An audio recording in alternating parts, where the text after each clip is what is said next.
ডুয়ার্স ভ্রমণের আজকে পঞ্চম দিন। গতকাল রাত্রে আমরা গরুমারা ন্যাশনাল পার্ক থেকে এসেছি মাদারিহাট।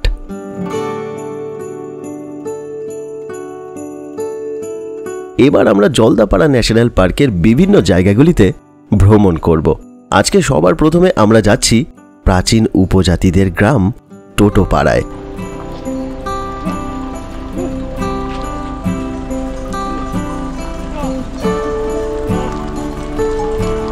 এই গ্রামের গা ঘেঁষেই রয়েছে ভুটান সীমান্ত, আর সাথে বয়ে চলেছে চঞ্চলা তোরসা।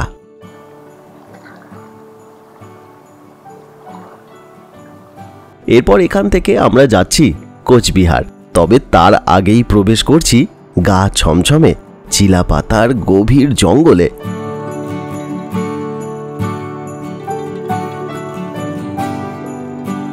কোচবিহারের প্রধান আকর্ষণ হল কোচবিহারের রাজবাড়ি। 1887 খ্রিস্টাব্দে ইউরোপীয় স্থাপত্য রীতিতে কোচ নৃপতি মহারাজা নৃপেন্দ্র নারায়ণ এর নির্মাণ করেছিলেন। এছাড়া কোচবিহারের মদনমোহন মন্দির আর সেখানের বিগ্রহটি দারুণ সুন্দর। সৌভাগ্যবশত আমরা এবার কোচবিহার গিয়েছিলাম এখানকার বিখ্যাত রাস উৎসবের সময়, আর এই সব কিছুই তুলে ধরছি আজকের ভিডিওতে। আর থাকছে এই ভ্রমণ সংক্রান্ত হোটেল, যাতায়াত, খরচ, ড্রাইভার ও অন্যান্য নানান তথ্যগুলি। সঙ্গে থাকুন।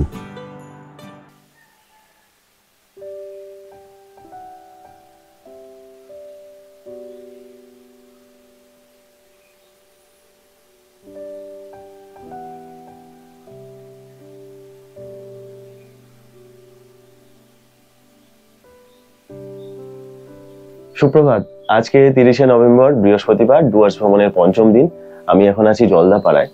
তা গতকাল রাত্রিবেলায় আমরা এখানে এসেছি। আমরা লাটাগুড়ি থেকে জলদাপাড়ায় এলাম। তা আসার সময় আমরা জলপেশ, জটিলেশ্বর, 3 বিঘা করিডর এইগুলো সব দেখে এসেছি। মানে আমরা জলপাইগুড়ি থেকে শুরু করেছিলাম, তারপর কোচবিহার, 3 বিঘা করিডর, কোচবিহার দেখে তারপরে আমরা এখানে এলাম। এইটা হচ্ছে আলিপুরদুয়ার ডিস্ট্রিক্ট।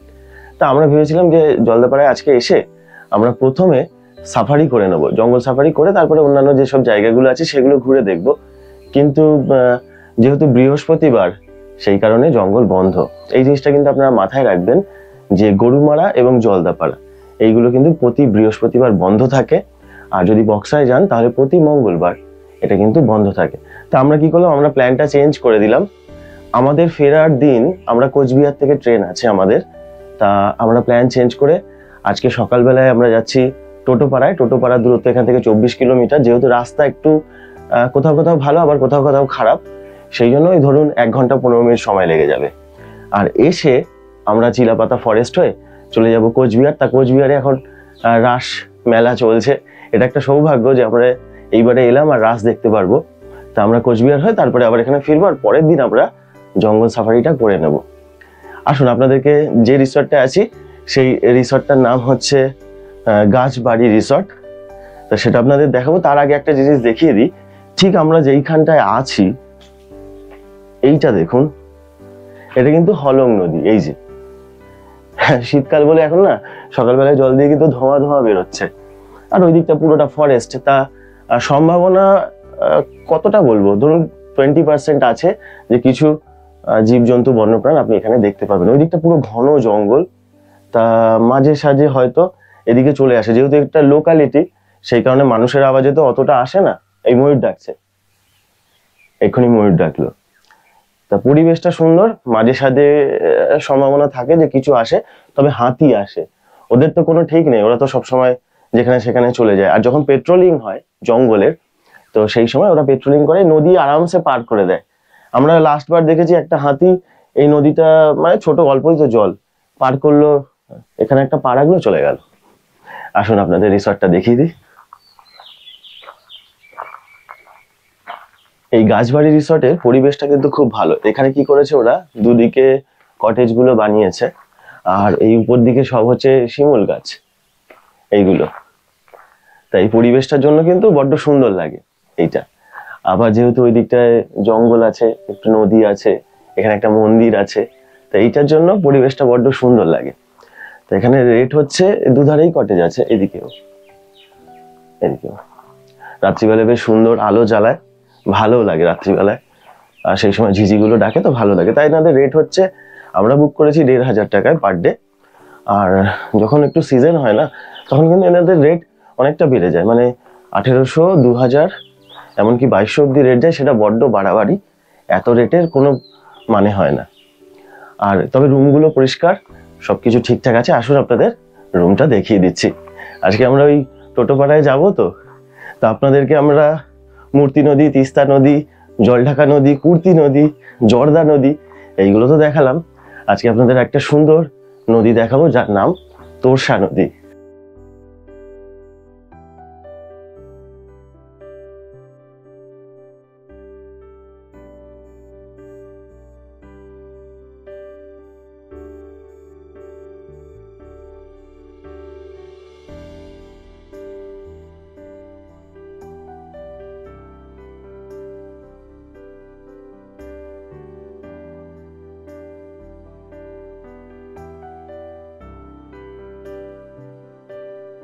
আজকে আমরা ভেবেছিলাম যে এখানে খাওয়া দাওয়া করে তারপরে যাব। এবার যেহেতু আমাদের প্ল্যানিং একটু চেঞ্জ হয়েছে, আজকে আমরা টোটোপাড়া হয়ে আবার কোচবিহারের দিকে যাব, সেই কারণে আর এখানে খাচ্ছি না। তাই এখানে খাওয়া দাওয়ার ব্যবস্থা আছে, আপনারা যদি মনে করেন এখানে খেতে পারেন। না হলে ওই যে হলংয়ের গেটটা আছে ওখানে অনেকগুলো হোটেল আছে, খুব আহামরি না হলেও কাজ চলে যাবে, তা সেখানেও আপনারা খেয়ে নিতে পারেন। আজকে যে আমরা যাত্রাপথটা আছে না, যে রাস্তাটা দিয়ে আমরা যাব, এত সুন্দর, দেখবেন খুব ভালো লাগবে। তারপরে এসে আবার চিরাপাতা জঙ্গল, মারাত্মক সুন্দর। আজকে যাত্রাপথ খুব ভালো লাগবে আপনাদের। এই বাঁদিকের গাছগুলো হচ্ছে সব বাসক পাতা, এখানে বেড়া দিয়েছে এই দিয়ে। কত দেখুন, কত সুপারি গাছ দেখুন।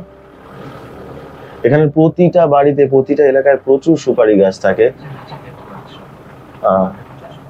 লেবু গাছ না ওইগুলো? আচ্ছা, কত লেবু গাছ। হ্যাঁ, এই তো এখানেও আছে কত লেবু গাছ। এই ডুয়ার্সের মানে অর্থনীতিটাই তো আছে তিনটে জিনিসের ওপর: চা, কাঠ আর এই সুপারি। তারপরে আরো আছে। আমরা যেইখানটায় আছি সেখানটায় অত নেই, কিন্তু এই দিকটা বেশ ঘর বাড়িগুলো আছে। এই যাত্রাপথটা বেশ ভালো।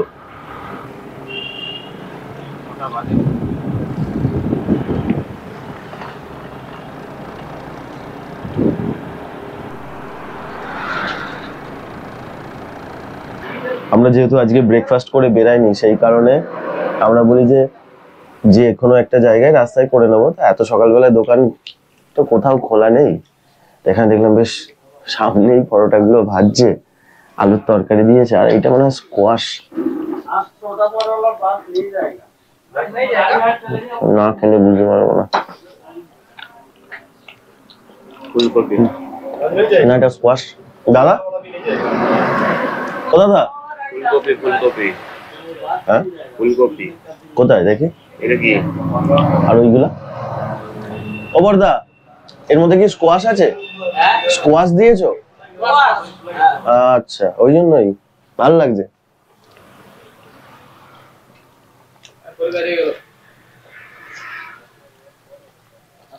এই পরোটাগুলো আমাদের থেকে 10 টাকা করে নিয়েছে, আর তরকারির তো দাম নেই। খারাপ লাগে না, বেশ ভালো। তবে এখানে পরোটা না একটু মিষ্টি মিষ্টি দেয়, মিষ্টি মিষ্টি পরোটা। লাটাগুড়িতেও দেখেছি পরোটা, ওই যে বড় বড় লুচি, তাতে একটু মিষ্টি মিষ্টি থাকে। ও দারুণ। আচ্ছা, আমরা হান্টাপাড়া ঢুকে গেলাম না? বাবা, দুদিকে চা বাগান, আর এই পাখিগুলো উঠলো এখান থেকে, পুরো ছবি লাগলো। দারুণ লাগলো এই জায়গাটায়। এই তো একটা বাস আসছে। ও, এটা স্কুলের। তবে এখানে তো বাস যায় সারাদিনে, একটা বাস। বাসটা বৃহস্পতিবার বন্ধ। আচ্ছা, প্রতি বৃহস্পতিবার বন্ধ। আচ্ছা আচ্ছা, ঘান্টাপাড়া। তো এখানে তো মানে মাঝে মাঝেই মনে হয় হাতি আসে। হ্যাঁ, ঘান্টাপাড়া দিয়ে হাতি আসে। ক্রসিং রোড আছে। কারণ আগের বার শুনছিলাম কয়েকজন দাঁড়িয়েছিল, বলছিল যে হাতি দেখলাম। হ্যাঁ হ্যাঁ হ্যাঁ, কপাল। সামনে আবার পেতেও পারে। রাস্তাটাও বেশ কিছু কিছু জায়গায় বড় সুন্দর, মানে রাস্তার কন্ডিশনটা। আবার কিছু কিছু জায়গায় এত সময় লাগে, মানে ডিস্টেন্স তো 23-24। রাস্তাটা তো দেখায় ওই দিক। হ্যাঁ যাওয়া যাবে। হ্যাঁ, তোরসা নদীর ব্রিজের ঠিক আগে থেকেই আমরা ওইটা রাস্তা আমাদের যাওয়া যাবে না। আচ্ছা ওইটা ফরেস্ট ডিপার্টমেন্টের রাস্তা। ফরেস্ট ডিপার্টমেন্ট একদম ইয়ের ভিতর দিয়ে তো যেতে হয়। এই দিক দিয়ে যেতে হয়। কি জঙ্গলের ভেতর দিয়ে? হ্যাঁ, এই আচ্ছা। দিক দিয়ে ঘন্টা করা না ফরেস্টের যেটা পুরো ফরেস্টের একদম ভেতর দিয়ে। এখানে এই দিকের ফরেস্ট গুলোর নাম কি আছে? ওই লঙ্কা পাড়া, আচ্ছা লঙ্কাপাড়া, হান্টাপাড়া, বল্লালগুড়ি, হ্যাঁ, ওখানে যেখানে স্কুল আছে।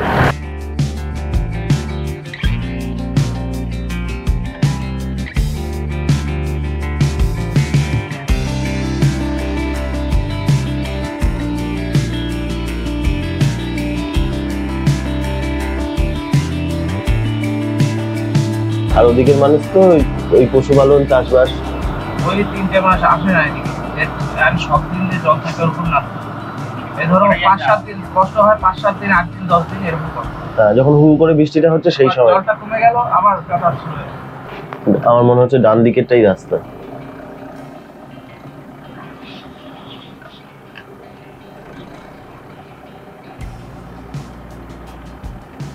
ওই যে রাস্তা ওইখানে ওই তো সেটাই তো বলছি।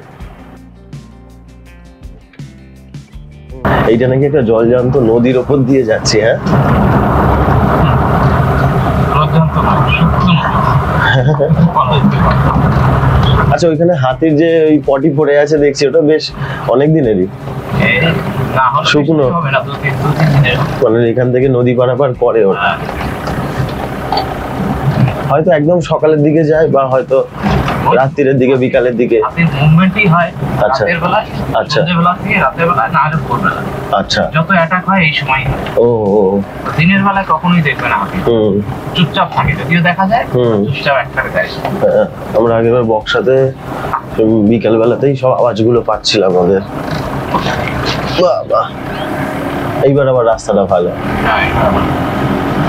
হ্যাঁ, এরকম রাস্তা আর পাবো না, এইদিকে পুরোটাই এবার। তারপরে যখন আবার এটা কিন্তু main forest, main forest, main যেটাতে হাতি পারাপার করে তাই? এরিয়া।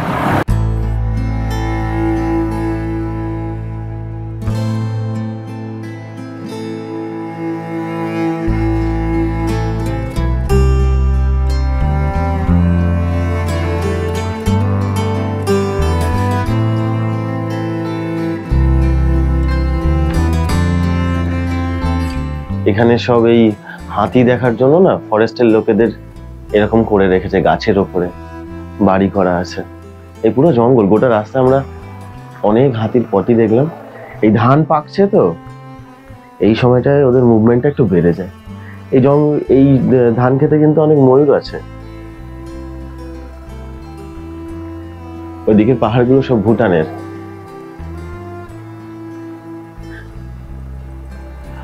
ভাবছি যে একটু দাঁড়িয়ে এখানে ছবি তুলবো, আমার ভয়ও লাগছে, অনেকগুলো আছে। এই পুচকে আছে একটা।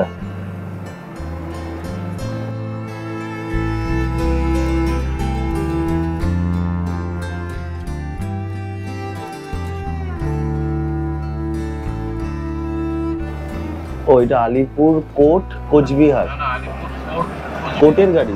আলিপুর হয়ে কুচবিহার যাবে এইটা। আচ্ছা ছোটবেলা থেকে আচ্ছা। এই দেখো রাস্তাটার কি অবস্থা। হ্যাঁ সামনে ওই নদীর ইয়েতে যায় না, হ্যাঁ সামনে। এটা কিন্তু আজকে সকালে হ্যাঁ। ঠিক আছে, কোন দিকে গেছে? এই হ্যাঁ, এইখান দিয়ে গেছে। এদিকে গেছে বা এদিকে গেছে, কি হ্যাঁ, যে কোনো একটা হবে। আজকে দেখ। এই দিকটা হাতি আছে। হ্যাঁ,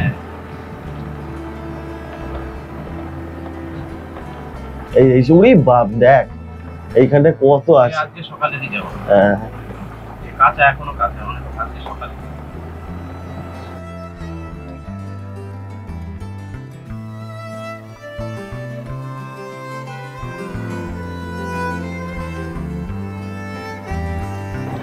এই জায়গাটা এত সুন্দর, সবই ঠিক আছে, কিন্তু আমরা নামতে পারছি না কারণ আমাদের ভয় লাগছে। ভাবছিলাম যে কয়েকটা ছবি তুলবো, তা এইখানটায় আর নামছি না। আমরা ওই আগে গিয়ে আরেকটু লোকজন আছে ওইখানটা, দোকানপাট আছে, ওইখানটায় গিয়ে নামবো।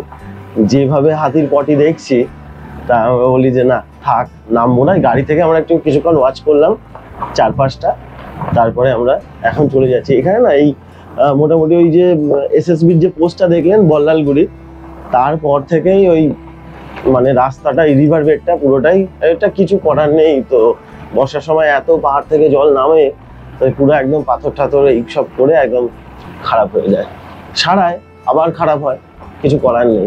তো পরিবেশটা কিন্তু মারাত্মক সুন্দর। যদি আপনারা এখানে আসেন, যদি কখনো ছবি তোলার জন্য নামেন, তাহলে কিন্তু একটু খেয়াল করে নামবেন, কারণ যেভাবে আমি দেখতে পাচ্ছি বেশ অনেক হাতিই কিন্তু এখানে চলাফেরা করে। আমাদের বাপ্পাদা বলছে সকালের দিকে একদম ভোরের দিকটায়, আর বিকালবেলায় সন্ধ্যের দিকটায়, রাত্রিবেলায় তো উৎপাত ওদের হয়ই। এইটা আমরা সামনে গিয়ে একটা খুব সুন্দর জায়গায় নামবো, আপনাদেরকে দেখাবো।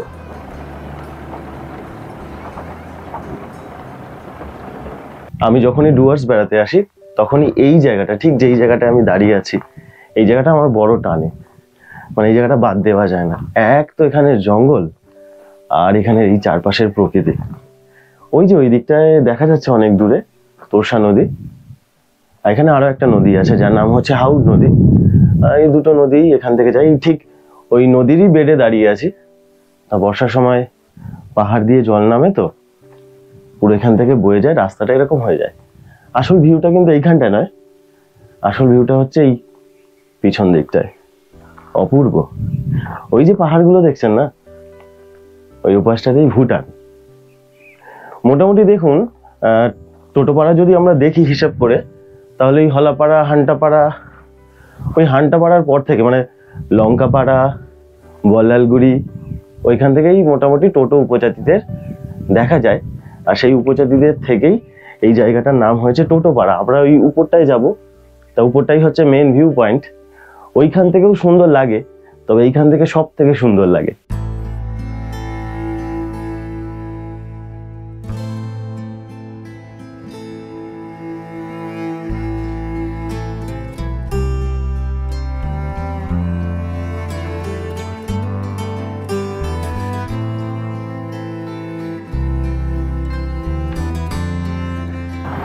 আমি শুনেছি নাকি মানে পাহাড় টপকে যাওয়ার একটা রাস্তাও আছে ভুটানের দিকে। আরে সে তো যাবেই, এদিক থেকে কানেকশন আছে তো। কানেকশন আছে না? হ্যাঁ, সবাই যেতে পারে। হ্যাঁ আমি শুনেছি। ওরা তো চাই, হ্যাঁ আমরা গাড়ি নিয়ে বা নিয়ে যেতে পারি, হয়তো পায়ে হেঁটে ট্রেক করে কিছুটা যেতে পারি। আচ্ছা, ওদের ভাষায় দেখো টোটবো, টোটবি কো লই। আচ্ছা, টোটো ভাড়া, টোটবি কো লই। আচ্ছা, এটা ওই কোমরে সব ওইগুলো ছুরি নাকি খুকরি? খুকরি বলে, আমরা জানি বলি। হ্যাঁ, ওরা খুকরি বলে। হ্যাঁ।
এই রে, একটা বিড়াল মুরগিটার পিছনে তাড়া করছে। এই বিড়ালগুলো না খেয়ে দিয়ে মাঝে মাঝে। কুকুরে, ছাগল, উফ কি সুন্দর সাজানো দেখো। এই সব সব পুরোনো বাড়ি, একদম একটু উঁচু উঁচু বাড়ি। আচ্ছা,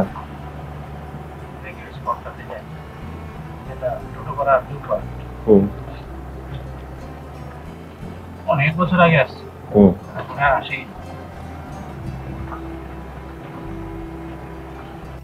এখন আমি যে জায়গাটা দাঁড়িয়ে আছি, এটা হচ্ছে টোটোপাড়ার যে পিকনিক স্পট সেটা। মানে আমরা নিচ থেকে পাহাড়ের উপরে উঠে এলাম, এটাই হচ্ছে পিকনিক স্পট। তো এখানে কিন্তু আপনাকে পার্কিং দিতে হয়। যদি আপনি বাইক আনেন তাহলে 20 টাকা, যদি যেরকম গাড়ি করে আমরা এসেছি 60 টাকা, আর যদি আপনি পিকনিক করেন এখানে সারাদিন তাহলে 300 টাকা। তো এখন সকালের দিকে এসেছি, কেউ নেই, পার্কিং এর কোনো ব্যাপারই নেই। তা ওই দিকটায় হচ্ছে তোরসা নদী, খুব সুন্দর তোরসা নদীটাকে এখান থেকে দেখা যায়। আর এদিকের পাহাড়টা এটা হচ্ছে ভুটান।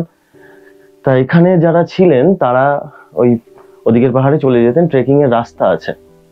আর এই যে উপজাতিটা আছে, এই উপজাতিদের এখন তো অনেক উন্নতি হয়েছে, ঘরবাড়িগুলোও দেখলাম বেশ ভালো। তবে ক্যামেরা করি না, মানে ওনাদের সামনে ক্যামেরা করাটা ঠিকও নয়, তো ওনারা একটু অপছন্দও করে এইগুলো, তাই করলাম না। আর ওই ঘরবাড়িগুলো দেখলাম তো, কাঠের ঘরবাড়ি তো অনেক আছেই, উঁচু, যাতে এখানে তো চিতাবাঘ, হাতি, তাদের থেকে যাতে মানে রক্ষা পাওয়া যায়, সেই জন্য এরকম ব্যবস্থা। 1950 সাল নাগাদ যদি ধরা হয় তাহলে তখন তো একদম এরা কমে গিয়েছিল, এদের সংখ্যা মানে এরা প্রায় বিলুপ্ত হয়ে গিয়েছিল। তারপরে নিরাপত্তা দেওয়া হয়, অনেক সরকারিভাবে উদ্যোগ নেওয়া হয়, সাহায্য করা হয়।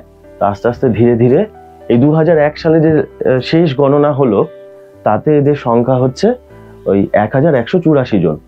এখন আরো অনেক দিন হয়েছে, তাহলে আরো কিছুটা বেড়েছে। এখন এই বিজ্ঞানী যারা আছে তারা বলছে যে এদের সংস্কৃতি, এদের ঐতিহ্য যেগুলো আছে, হ্যাঁ, সব একদম আলাদা। এদের ভাষা, আচার আচরণ বহু প্রাচীন এবং একদম আলাদা। মূল যদি এদের জীবিকা দেখেন তাহলে ওই পশুপালন, তারপরে এদের চাষবাস, কাঠের জ্বালানিতে রান্না হয়, এই হচ্ছে ব্যাপার। এখান থেকে ভিউটা আপনাদেরকে দেখাই, তারপর আমরা সোজা চিলাপাতার জঙ্গলে।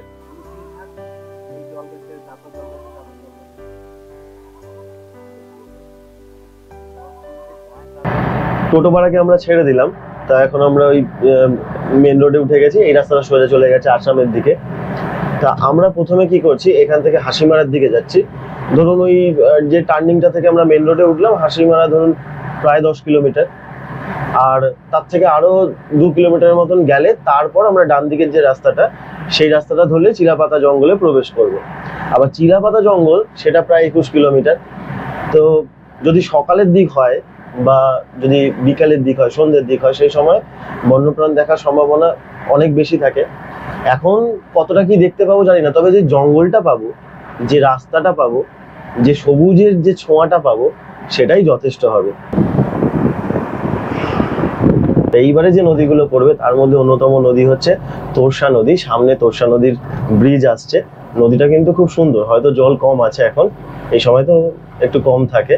তাই নদীর ধারের এইসব যে সংলগ্ন এলাকা আছে, এখানেও কিন্তু অনেক সময় বাইসন চলে আসে, বন্যপ্রাণ এখানেও দেখা যায়। সামনে আসছে, আপনাদেরকে নদীটা দেখাবো, ব্রিজটা দেখাবো।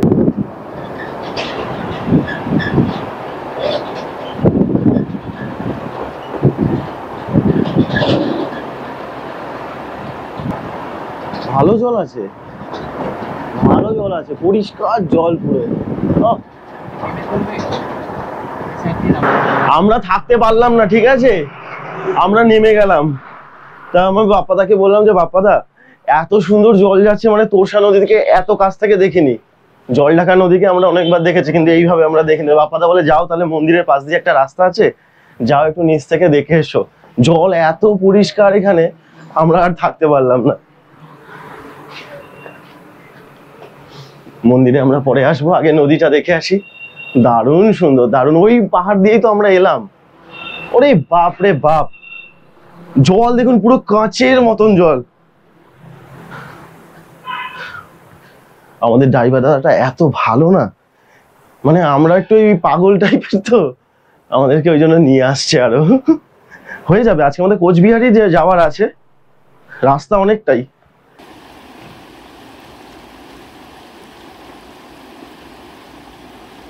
মানে যদি না আমরা ওই এখানে একটা বাঁশের সাঁকো আছে, ধরে ধরে আমরা এলাম, যদি না এই জায়গাটায় আসতাম মানে বুঝতেই পারতাম না। এই তোরসা নদীর এত স্রোত, আর এখান থেকে এত সুন্দর লাগবে এই জায়গাটা। ওফ, ভাগ্যিস এলাম।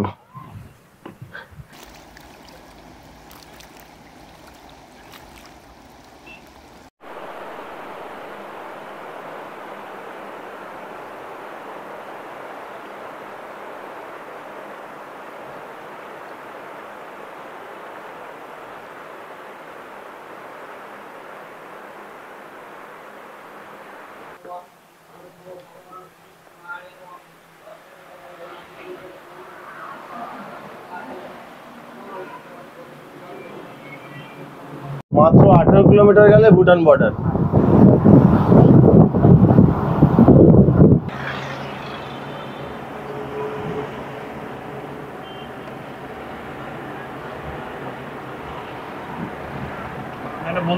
আমরা ওই ডান দিকের রাস্তাটা নিয়ে নিলাম এয়ারফোর্সের যেটা ছিল ওখান থেকে। এইবার কিন্তু আর কিছুটা থেকেই ঘন জঙ্গলটা শুরু হবে। এই জঙ্গলটা দেখবেন, ওই জঙ্গলেও কিন্তু ওই সেই পোকাটা, সেই আগের দিন বলছিলাম ওই ক্রিকেট যে পোকাটা, ওই পোকাটা কিন্তু এখানেও আছে। ওই ঢং ঢং করে ঘন্টার মতন আওয়াজ হয়। এবারে দৃশ্যটা দেখুন, খুব ভালো লাগবে।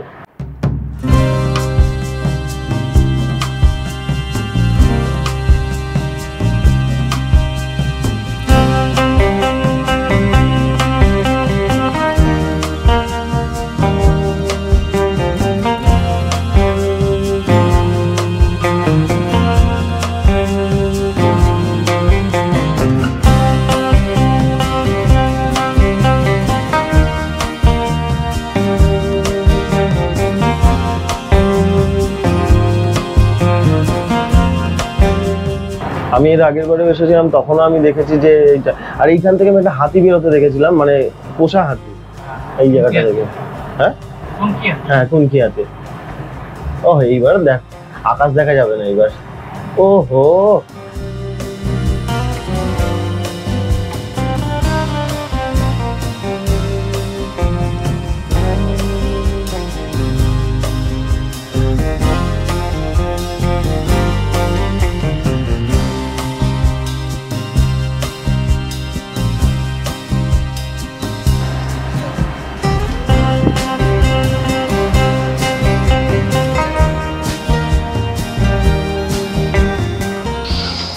আমাদের তো এমনি খাওয়া দাওয়ার কোনো ঠিক নেই।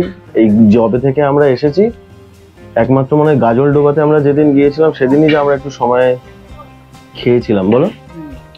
বাদ বাকি সবই আমাদের এই উলট পালট হচ্ছে। আমরা চিলাপাতা জঙ্গলটাকে ছেড়ে দিয়েই আমরা এখানে খেতে বসেছি। তা এখানে অনেকগুলো হোটেল আছে, তার মধ্যে একটু ঠিকঠাক হোটেল বেশি নেই, মানে 2-3টে আছে। বাদ বাকি ছোট ছোট হোটেলে আছে। এমনিতে এমনি বিস্কুট মিষ্টি টিষ্টি এসবও আপনারা পেয়ে যাবেন। তো এই সামনের হোটেলটা আমরা গিয়েছিলাম, তো ওই হোটেলটায় ভাত এখনো রেডি হয়নি, এখন সবে মাত্র 12টা 10-15 হয়েছে, 12:30 ধরুন বাজতে যায়। তা আমরা রিস্ক নিইনি, কারণ আজকে আমাদেরকে কোচবিহার রাজবাড়ি ওখানে মন্দির দেখে তারপরেই তাড়াহুড়ো করে আমাদের চলে আসতে হবে, কারণ আমাদের কালকে আমাদের হাতি সাফারি আছে। তাহলে হাতি সাফারির জন্য আমাদের এখানে হলংয়ের এখানটায় এসে আমাদেরকে ওই আমাদের যে বুকিং এর যে স্লিপ আছে সেইটা এখানে দেখাতে হবে। দাদা একটু নুন দিও তো। তা সেই কারণে আমাদের একটু তাড়া আছে। তা আমরা বলি যে ওখানে গিয়ে আবার কোথায় খাবো, ভিড় হবে কি না হবে, এখানে ফাঁকায় পেলাম। এখানে বাঁধাকপি দিয়েছে, মটরশুঁটি দিয়ে, বেগুন ভাজা, পেঁয়াজ, ডাল আর ডিম ভাজা, ডবল ডিম ভাজা। মোট 80 টাকা খরচ হয়েছে। তা ঠিক আছে, খারাপ নয়। এবং ভাত ডাল যা দিয়েছে মোটামুটি ঠিকই আছে।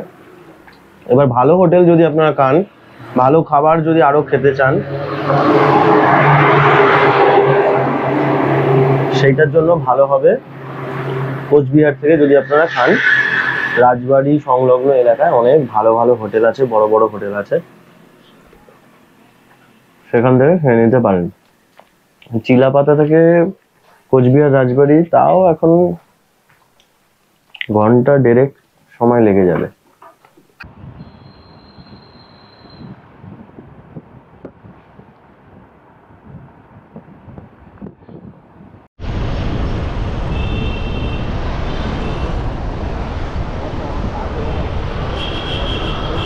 আমি দাঁড়িয়ে আছি কোচবিহার রাজবাড়ির সামনে। কোচবিহার রাজবাড়ি আসার রাস্তাটা কিন্তু খুব অপূর্ব সুন্দর। আচ্ছা, আমরা গাড়িটা আমাদের পার্কিং এ রেখেছি। পার্কিং এর খরচ আপনাদেরকে বলে দিই। বড় গাড়ির জন্য খরচ হচ্ছে 50 টাকা, আর যদি আপনারা বাইকে করে আসেন সেক্ষেত্রে খরচ হচ্ছে 20 টাকা। টিকিটের প্রাইস আপনাদের বলে দিই, টিকিটের প্রাইস এক একজনের হচ্ছে মাত্র 25 টাকা। আর আমরা যেহেতু অনলাইনে করে নিয়েছি সেই জন্য আমাদের খরচ হয়েছে 20 টাকা। তা আমি আর আমার ভাই ছিলাম, তা আমাদের 20 টাকা আর 20 টাকা 40 টাকা লেগেছে। আর আমাদের ট্যাক্স কেটেছে 80 পয়সার মতো। তো আমরা অনলাইনে যে হেরিটেজ সাইট আছে সেখান থেকে কেটেছি। আমি আপনাদেরকে লিঙ্ক ডেসক্রিপশন বক্সে দিয়ে দেবো, আপনারা সেখান থেকে যদি মনে করেন তাহলে অনলাইনে কেটে নেবেন। এখন রাশ চলছে তো সেই জন্য এখানে প্রচুর ভিড়। আর অনলাইনে টিকিট করে নিলেই ভালো হয়, তাহলে মাঝে সাঝে ছুটি ছাটার দিনে এখানে প্রচুর লাইন হয়, সেইটা থেকে আপনারা রেহাই পাবেন, আপনাদের সময় অনেকটা বেঁচে যাবে। এই যে রাজবাড়িটা আপনারা দেখছেন, কোচ রাজাদের রাজবাড়ি, তা মহারাজা বিশ্বসিংহ যিনি 1522 থেকে 1554 সাল পর্যন্ত রাজত্ব করেছিলেন, সেই রাজাদেরই রাজা মহারাজা নৃপেন্দ্র নারায়ণ 1887 সালে তিনি এই রাজবাড়িটা নির্মাণ করেছিলেন। তা রাজবাড়ির এই যে পুরো চত্বরটা দেখছেন, এটা 51,000 বর্গ কিলোমিটার এলাকা জুড়ে বিস্তৃত। আর এই যে রাজবাড়িটা লম্বা, এটা হচ্ছে 390 ফুট, আর এই যে রাজবাড়ি চওড়া 296 ফুট। রাজবাড়ির উচ্চতা যেটা দেখছেন সেটা হচ্ছে 125 ফুট। চলুন আমরা ভিতরে যাব, ভিতরে কিন্তু ক্যামেরা অ্যালাউ করে না, সেই কারণে আমরা ক্যামেরা গাড়িতে রেখে যাব। আর যদি আপনাদের কাছে মোবাইল থাকে বা ক্যামেরা থাকে, মানে DSLR থাকে, সেটা আপনারা সাথে নিয়ে যেতে পারবেন, তার জন্য কোনো রকম অসুবিধা করবে না।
আমাদের রাজবাড়ি দেখা হয়ে গেছে, খুব সুন্দর। ভিতরে যে দরবার হলটা আছে ওটা তো দারুণ সুন্দর।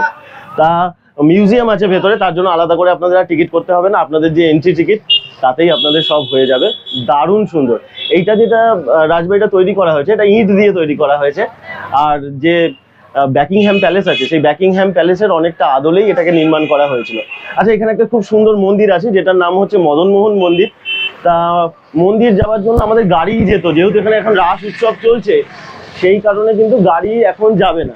তাই আমরা কি করছি, এখান থেকে একটা টোটো নিয়ে নিচ্ছি, ই রিক্সা, 10 টাকা করে ভাড়া, আমাদেরকে একদম ওইখানটায় নামিয়ে দেবে। চলুন, ওখানে না আপনাদেরকে একটা খুব সুন্দর অষ্টধাতুর মদনমোহন বা শ্রীকৃষ্ণ বলতে পারেন তার বিগ্রহ আছে, সেটা দেখাবো। যেটা এই মহারাজা যিনি এই রাজবাড়িটা নির্মাণ করেছিলেন, নৃপেন্দ্র নারায়ণ, সেই রাজাই কিন্তু ওটা নির্মাণ করেছিলেন। আর মহারানী নিশিময়ী দেবী ওই মন্দিরের শুভ উদ্বোধন করেছেন। আসুন, এখান থেকে কাছে, অটোতে বা এই গাড়িতে, টোটোতে আমাদের 10 মিনিট সময় লাগবে।